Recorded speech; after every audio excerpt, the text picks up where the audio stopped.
الحمد لله نحمده ونستعينه ونستغفره ونؤمن به ونتوكل عليه ونعوذ بالله من شرور أنفسنا ومن سيئات أعمالنا من يهده الله فلا مضل له ومن يضلله فلا هادي له ونشهد أن لا إله إلا الله وحده لا شريك له ونشهد أن سيدنا ومولانا محمدا عبده ورسوله أما بعد قال الله تبارك وتعالى في القرآن المجيد والفرقان الحميد فأعوذ بالله من الشيطان الرجيم بسم الله الرحمن الرحيم وإذ ابتلى إبراهيم ربه بكلمات فأتمهن قال إني جاعلك للناس إماما قال ومن ذريتي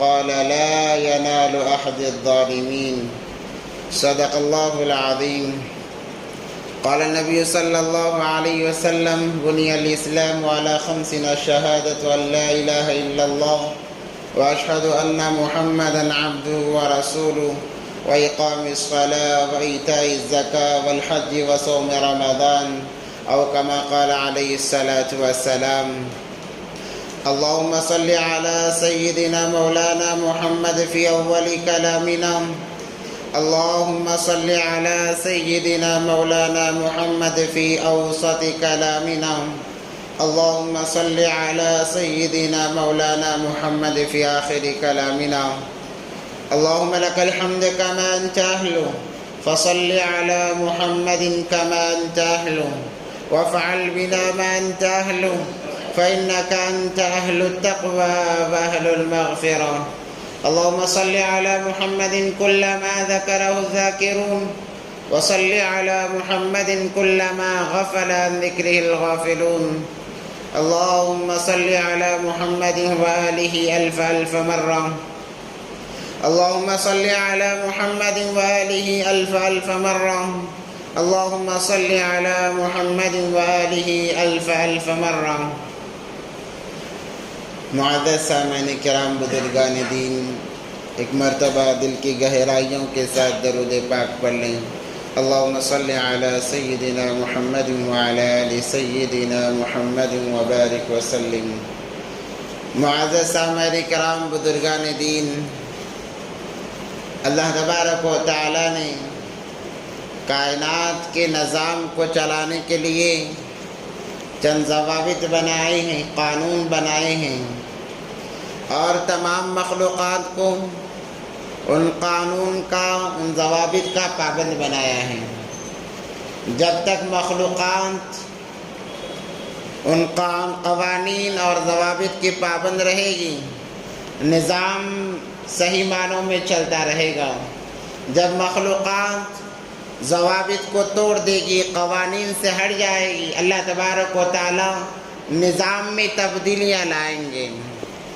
اور اللہ تبارک و تعالیٰ کا ایک قانون یہ بھی ہے کہ جو بندہ اللہ کا ہو جاتا ہے اللہ تبارک و تعالیٰ اس کے ہو جاتے ہیں من کان للہ کان اللہ لہ جو بندہ اللہ کا ہو گیا اللہ اس کا ہو جاتا ہے یعنی جیسے معاملات بندے کے ہوتے ہیں ویسے ہی اللہ تبارک و تعالیٰ کی طرف سے فیصلے ہوا کرتے ہیں جس انسان کے دل کے اندر اللہ کی محبت سب سے زیادہ ہوگی جو انسان اپنے آپ کو شریعت کے مکمل حوالے کر کے زندگی گزارے گا ظاہر سی بات ہے اللہ تبارک و تعالیٰ اسے یوں ہی بیگانہ نہیں چھوڑیں گے بلکہ اللہ تبارک و تعالیٰ اس کی دنیاوی بلکہ اخروی ہر ضرورت پوری فرمائیں گے احادیث میں بھی آتا ہے جب بندہ اللہ کی طرف ایک بالش آتا ہے اللہ 2 بالش آتے ہیں یا ایک ہاتھ آتے ہیں بندہ جب اللہ کی طرف چل کر آتا ہے اللہ تبارک و تعالیٰ اس کی طرف دوڑ کر آتے ہیں یہ صرف مثالیں ہیں سمجھانے کے لیے ورنہ اللہ چلنے دوڑنے سے ان تمام چیزوں سے اللہ تبارک و تعالیٰ پاک ہے مثال دی جاتی ہے سمجھنے کے لیے کہ بندہ سمجھ جائے یعنی جتنی کوشش بندے کی طرف سے ہوتی ہے اللہ تبارک و تعالیٰ کی طرف سے اس سے زیادہ ہوتی ہے۔ اور جب بندہ اللہ کی طرف حماتن متوجہ ہو جاتا ہے اور اللہ کی محبت کے دعوے کرنے لگتا ہے تو اللہ تبارک و تعالیٰ اس پر حالات ڈالتے ہیں، حالات لاتے ہیں تاکہ بندے کو جانچیں یہ اپنی بات میں کتنا سچا ہے۔ دیکھو عالم ارواح کے اندر انسانوں نے دعویٰ کیا، وعدہ کیا کہ ہم ایک اللہ کی عبادت کریں گے اور کسی کو نہیں مانیں گے۔ تو جب ہم نے وعدہ کیا، دعویٰ کیا تو اللہ نے حالات لائے، کائنات کا نظام چلایا کہ جاؤ اب عالم ارواح سے نکلو، ماں کی کوکھ میں 9 مہینے گزارنے ہوں گے، اس کے بعد دنیاوی زندگی کے اندر، دنیا کی گود کے اندر میں نے جتنی زندگی مقدر کی ہے تمہیں وہاں رہنا ہوگا۔ عالم ارواح کی تمام چیزوں سے تمہیں جدا ہونا پڑے گا تاکہ میں تمہیں جانچوں، تمہارا امتحان لوں، اور اگر تم امتحان میں کامیاب ہو گئے، عالم ارواح کیا چیز ہے، اس سے اعلیٰ چیز جو ہے وہ جنت تمہاری مقدر کر دوں گا۔ پہلے میں تمہیں جانچوں تو صحیح، آزماؤں تو صحیح، دیکھوں تم اپنے وعدے میں کتنے پکے ہو۔ اللہ تبارک و تعالیٰ نے کائنات کا نظام چلایا۔ ویسے ہی اللہ تبارک و تعالیٰ کی طرف سے یہ نظامات چلتے رہتے ہیں۔ الغرض گزشتہ ہفتے ہم نے سنا تھا حجاج کرام کے متعلق، کعبۃ اللہ کے متعلق، اس کی فضیلت، اس کی افضلیت، ان تمام چیزوں کے بارے میں ہم نے گزشتہ ہفتہ سنا تھا۔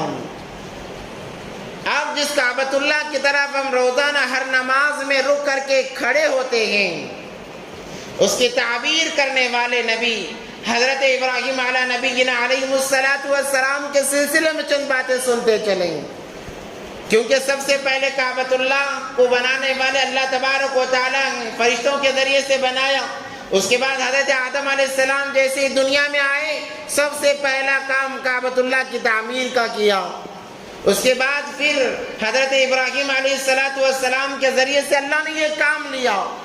دیکھو اللہ اپنے گھر کا کام، یا اللہ کو جو کام سب سے زیادہ محبوب ہے، پسند ہے، وہ کام ہر ایرے گیرے سے نہیں لیتے، بلکہ اللہ تبارک و تعالیٰ انہی کو منتخب فرماتے ہیں جن سے اللہ محبت کرتے ہیں، جن کے اندر بہت ساری خصوصیات جمع ہوتی ہیں۔ اللہ تبارک و تعالیٰ انہی کو ان کاموں کے لیے متعین کرتے ہیں، منتخب کرتے ہیں، اور اس سے پہلے ان پر حالات ضرور آئیں گے۔ جب یہ حالات میں جمے رہے، اللہ پر اعتماد کرتے ہوئے، اللہ کو راضی کرتے ہوئے، ان حالات کا آنا اللہ کی طرف سے انہوں نے سمجھا تو اللہ تبارک و تعالیٰ انہیں حالات سے نکالیں گے، بلکہ قیامت تک ان کے نام کو زندہ رکھیں گے اللہ تبارک و تعالیٰ۔ ہم کعبۃ اللہ کا جہاں نام سنتے ہیں، وہاں پر فوراً ہمارے ذہنوں میں حضرت ابراہیم علیہ السلام کی بات آتی ہے، کیونکہ ان کا تعلق زیادہ کعبۃ اللہ سے جڑا ہوا ہے، انہوں نے تعمیر کی ہے، اور اس سے پہلے، تعمیر سے پہلے اللہ نے انہیں بھی جانچا ہے۔ یہ نہیں کہ بس ابراہیم تو نبی ہیں، چلو ایسے ہی انہیں اس کام کے لیے مامور کر لیں۔ آدم علیہ السلام کو کعبۃ اللہ کی تعمیر کرنے کا حکم کب ہوا؟ جب وہ 40 سال تک آنسو بہاتے رہے، اپنے ایک بھول پر گر گراتے رہے، روتے رہے، پچھتاتے رہے۔ 40 سال کے بعد اللہ نے کہا کہ میں نے تمہیں معاف کیا ہے، جاؤ میرے گھر کی تعمیر کرو۔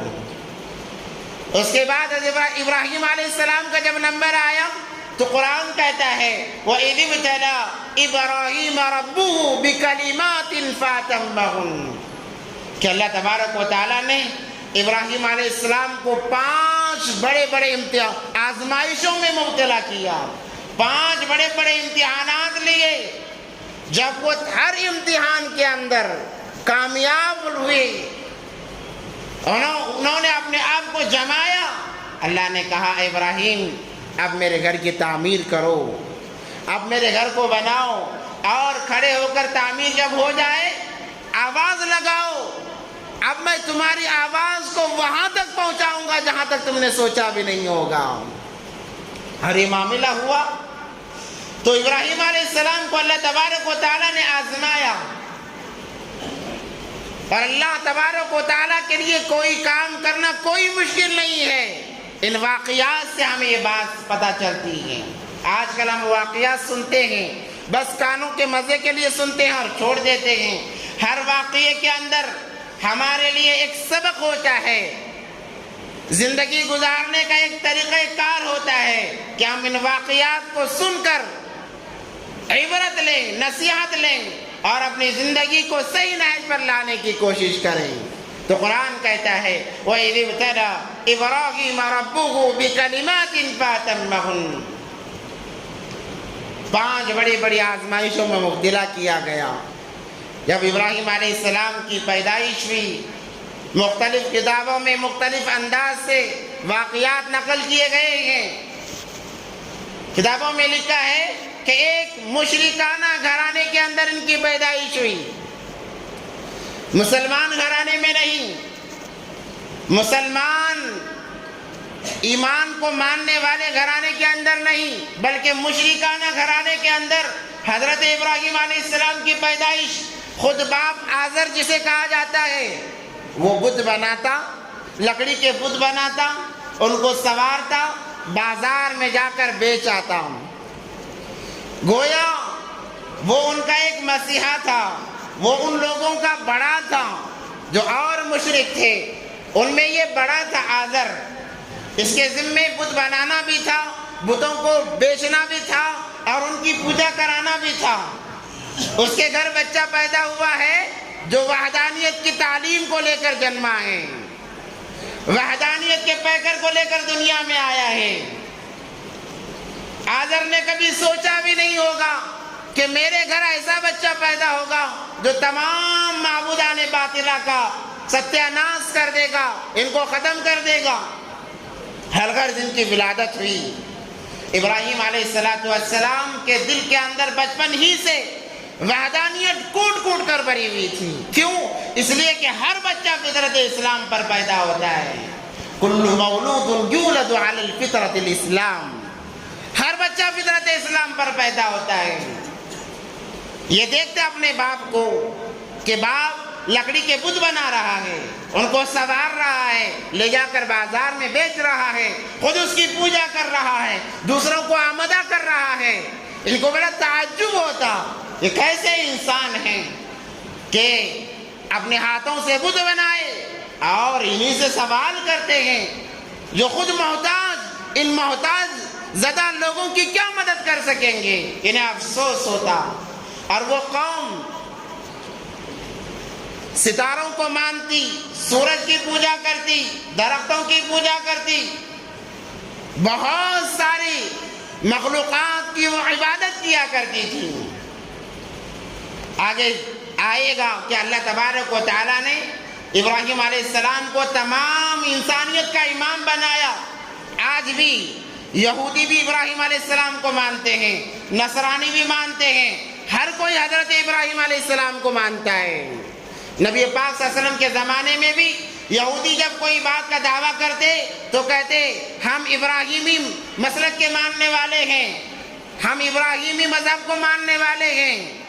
وہ ان کا نام لیا کرتے تھے، ہر کوئی ان سے انہیں مانتا ہے۔ تو ان کو بڑا تعجب ہوتا، جیسے جیسے وقت گزرتا گیا، جوانی کی دہلیز پر جیسے انہوں نے قدم رکھا، سب سے پہلے انہوں نے یہ کام کیا کہ اپنے گھر سے بتوں کو نکالنے کی کوشش کی۔ یہاں تک کہ ایک مرتبہ باپ آزر نے ابراہیم علیہ السلام سے کہا کہ بیٹا اب تو بڑا ہو گیا ہے، یہ لے بت اور جا بازار میں بیچ کر آؤ، نفع کما کر آؤ نا۔ ابراہیم علیہ السلام چونکہ باپ ہے، بات مانی، لے گئے بتوں کو۔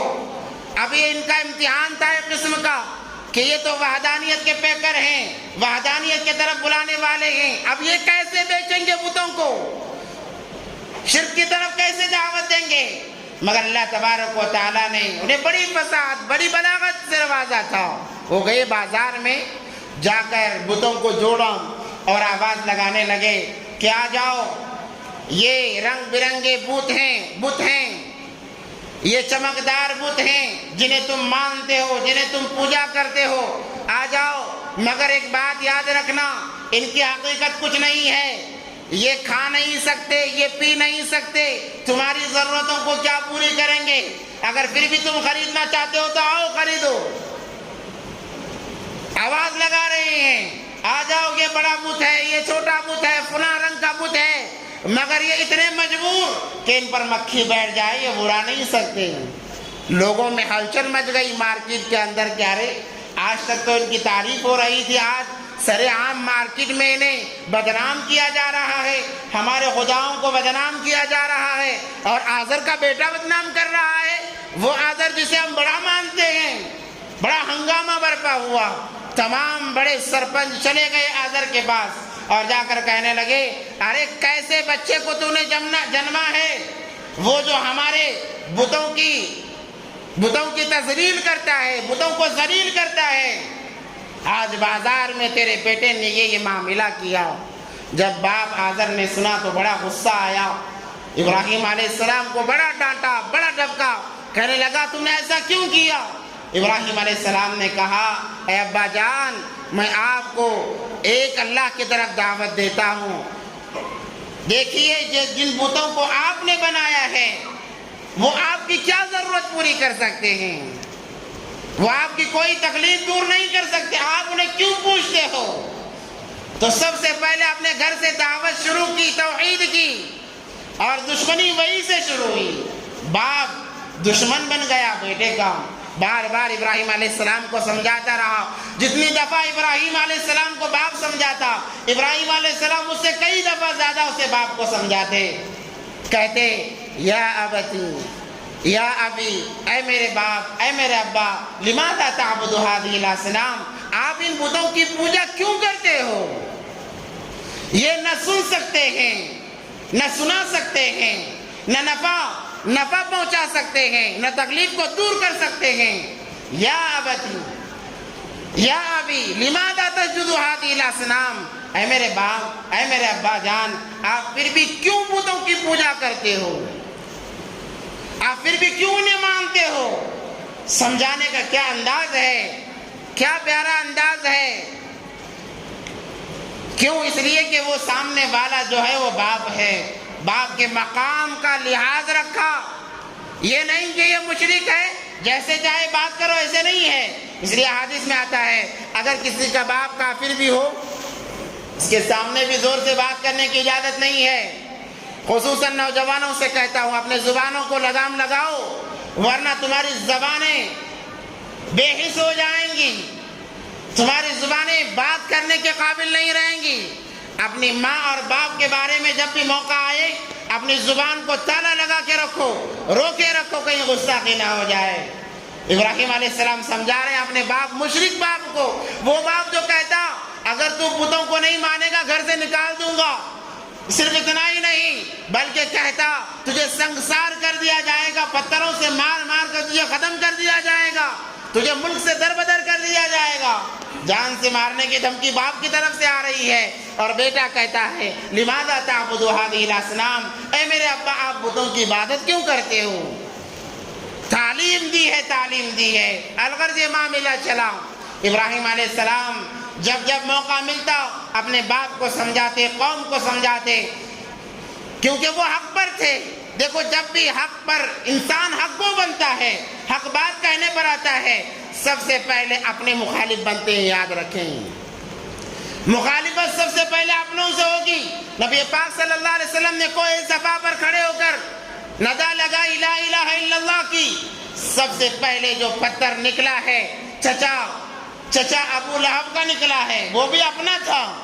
تو حق بات جہاں پر انسان بولے گا، مخالفت سب سے پہلے اپنوں کی طرف سے ہوگی، بعد میں پرائے آئیں گے، مخالفت اپنوں کی طرف سے ہوگی۔ تو یہاں پر بھی حق بات کی وجہ سے مخالفت گھر سے شروع ہوئی، باپ سے شروع ہوئی، اور سارے محلے کے اندر پھیل گئی۔ ابراہیم علیہ السلام ڈرے نہیں، باپ اور پورا قبیلہ، خاندان ایک طرف، بلکہ پورا محلہ ایک طرف ہے، یہ اکیلے ایک طرف ہیں۔ چاند کی جب پوجا کرنے لگے، جا کر کہنے لگے کہ کیا بہترین چاند ہے، تمام کو روشنی پھیلاتا ہے۔ جب چاند غروب ہونے لگا کہنے لگے ارے ایسے خدا کی تم عبادت کرتے ہو جو دھیرے دھیرے غروب ہو گیا، اس نے روشنی پہنچانا چھوڑ دیا، میں ایسے خداؤں کو نہیں مانتا جو آ کر یوں ہی چھوڑ کر اپنے بندوں کو چلا جائے۔ سورج نکلا اسے بھی ایسے ہی معاملہ کیا، ستارے آئے ان کے ساتھ میں بھی ایسا ہی معاملہ۔ الغرض ہر ممکن کوشش کی اپنے قوم کو سمجھانے کی، مگر جب قوم ضد پر آتی ہے کوئی بات قبول نہیں کرتی، جیسا کہ آج کا مسلمان ضد پر آیا ہے۔ کیوں ہم ان ملاؤں کی بات کو مانیں؟ کس لیے ان مولوی صاحبوں کی بات کو ہم مانیں؟ وہ ان کا کام ہے کرتے رہے، ہم اپنا کام کرتے رہیں گے۔ اس لیے اذانیں ہوتی ہیں ہم اپنے کاموں میں مشغول ہوتے ہیں، بلایا جاتا ہے ہم اپنے کاموں میں مشغول ہوتے ہیں۔ روزانہ مؤذن دن میں 5 دفعہ بلاتا ہے، ہر ایک بندے کو بلاتا ہے، ہر ایک کو دعوت دیتا ہے، مگر کتنے لوگ آتے ہیں؟ کہتے ہیں کہ بھائی چھوڑو ان کا کام ہے، وہ اپنا کام کر رہے ہیں، ہم اپنا کام کریں گے۔ گویا کہ ہم اس بات کا اقرار کر رہے ہیں کہ تم جو دعوت دے رہے ہو تم اپنا کام کر رہے ہو، تم اپنا کام کرو، ہم اپنا کام کریں گے۔ الغرض ابراہیم علیہ السلام موقع کی تلاش میں تھے، وہ سال میں ایک مرتبہ گاؤں کے باہر میلہ لگایا کرتے، وہاں پر بتوں کی تعریفیں وغیرہ ان کے متعلق نظمیں وغیرہ پڑھی جاتی تھی۔ سب لوگ ایک دفعہ میلے کے لیے چلے گئے، ان کا رواج تھا کہیں باہر کسی فنکشن کے لیے جانا ہوتا، یہ روز اول سے چلا آ رہا ہے، کہیں باہر جانا ہوتا تو یہ مسلمانوں کی عادت نہیں بتا رہا ہوں، جو ایمان کو نہیں ماننے والے ان کی عادت بتا رہا ہوں۔ وہ اپنے جس جگہ پر بتوں کو رکھا ہوتا ہے وہاں پر جاتے ہیں، ان کی پوجا کرتے ہیں، ان سے آشیرواد یا جو کچھ انہیں لینا ہوتا ہے وہ لیتے ہیں، اس کے بعد جاتے ہیں، اور اس کے بعد جب آتے ہیں سب سے پہلے وہیں جاتے ہیں۔ یہ سیرت کی کتابوں میں لکھا ہوا ہے، یہ ان کا، حالانکہ مسلمان کا یہ طرز عمل ہونا چاہیے۔ نبی پاک علیہ السلام جب بھی کہیں بھی سفر میں جاتے سب سے پہلے مسجد تشریف لاتے، 2 رکعت نماز ادا کرتے، پھر سفر میں چلے جاتے۔ جیسے ہی سفر سے آتے گھر نہیں جاتے بلکہ مسجد آتے، 2 رکعت نماز پڑھتے، اس کے بعد گھر جاتے ہیں۔ یہ سنت ہے، مگر آج ہمیں یہ چیز کا پتہ نہیں ہے۔ الغرض یہ کام کرنے کے ہیں کہ آپ جب بھی سفر میں جاؤ اللہ کے گھر کو آؤ، 2 رکعت اگر موقع ہے نماز پڑھ لو، ورنہ کوئی بات نہیں، تھوڑی دیر کے لیے آ جاؤ، اور اس کے بعد سفر میں جاؤ، اللہ سارے سفر کو آسان فرما دیں گے، ہر ناگہانی چیز سے آپ کی حفاظت فرمائیں گے۔ اور جب سفر سے آؤ، چونکہ آپ صحیح سلامت آئے ہو، 2 رکعت شکرانے کی نماز پڑھ لو، دعا کرو، اللہ سے کہو اللہ تیرا لاکھ لاکھ احسان کہ تو نے مجھے صحیح سلامت واپس لوٹایا ہے، اگر تو چاہتا مجھے مار دیتا، تو نے ایسا نہیں کیا، اللہ تیرا لاکھ لاکھ احسان ہے۔ آپ کی زندگیوں میں کیسی تبدیلیاں آتی ہیں دیکھیں۔ الغرض وہ لوگ آئے اور میلے کے لیے چلے گئے، ابراہیم علیہ السلام کو بلایا گیا، انہوں نے کہا کہ میں نہیں آؤں گا، میں بیمار ہوں۔ ایک بہانہ بنایا، جھوٹ نہیں کہا بلکہ ایک بہانہ بنایا، کیونکہ قوم کو سمجھانا تھا، انہیں سبق دینا تھا۔ جب قوم چلی گئی، ابراہیم علیہ السلام ایک کلہاڑی لیے اور لے کر چلے گئے اس بت خانے میں جانے کے بعد میں بتوں سے کہا، اے بتوں، تمہارے سامنے ڈھیر پڑی ہوئی ہے کھانے کی، پانی کی، اچھی چیزوں کی، میوے کی ڈھیر پڑی ہوئی ہے، تم کھاتے کیوں نہیں؟ تم بات کیوں نہیں کرتے ہیں؟ یہ کہہ کر سب بتوں سے مخاطب ہوئے، وہ تو لکڑی کے بنائے ہوئے تھے، وہ کیا بات کرتے؟ جب انہوں نے بات نہ کی، ان کو غصہ آیا اور کلاڑی سے تمام بتوں کو ایک ایک کر کے توڑ دیا، کسی کا ہاتھ کاٹ دیا، کسی کا پیر، کسی کی گردن، کسی کو پورا ہی توڑ دیا، اور کلاڑی بڑے بت کے کاندھے پر ڈال کر آ گئے۔ اب آ کر گھر میں بیٹھے ہیں، یہ لوگ آئے، میلے سے آئے، جیسے ہی گھر میں داخل ہوئے دیکھا یہاں پر معاملہ ہی دوسرا ہے، لوگ بڑے غصے میں آ گئے اور کہنے لگے، من فعل هذا بآلهتنا، کس نے کیا ہمارے بتوں کے ساتھ میں؟ تو چند لوگوں نے کہا ارے ہاں ہم نے سنا ہے ابراہیم کو ان کے بارے میں کہتے ہوئے، شاید اسی نے کیا ہوگا، بلایا جائے۔